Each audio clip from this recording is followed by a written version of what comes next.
ఎంతమందికి లేవు మోహపు చూపులు? ఎంతమంది స్త్రీలకు లేవు మోహపు చూపులు? ఎంతమంది పురుషులకు లేవు మోహపు చూపులు? Praise the lord. సిస్టర్ అంటూనే ఏదో చూస్తున్నాడు, ఏదో ఆలోచిస్తూ ఉన్నాడు. దేవుని వాక్యం సెలవిస్తుంది, మానాలి.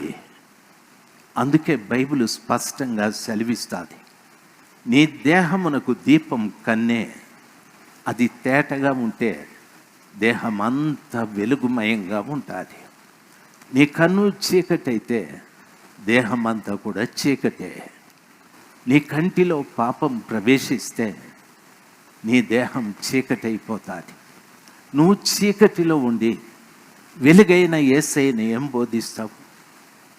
నువ్వు చీకటిలో ఉండి వెలుగైన యేసయ్యను ఏం బోధిస్తావు?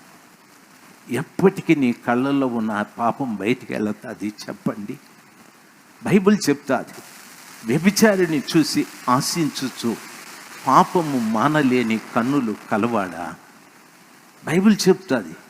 ఆ వాక్యాన్ని చదివిన ప్రతి వాడితో అంటుంది, వ్యభిచారాన్ని చూసి ఆశించుచు పాపం మానలేకుండా ఉన్నావే అని బైబిల్ చెప్తూ ఉంది.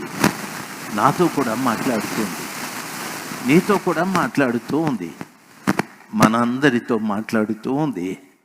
ఈ రోజున మందస్సాన్ని మొయ్యాలి అంటే ప్రభు పిల్లలుగా మీకు నా మనవి, దేవుడు మన కొరకు, మన పాపం, మన శాపం, మన రోగముల కొరకు కల్వరిలో చనిపోయాడని చెప్తూనే నేను పాపం చేస్తున్నాను.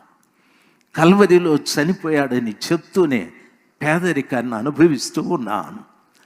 కల్వరిలో చనిపోయాడని చెప్తూనే నేను రోగంతో బ్రతుకుతూ ఉన్నాను. నా బోధకు, నా జీవితానికి పొంతనే లేదే.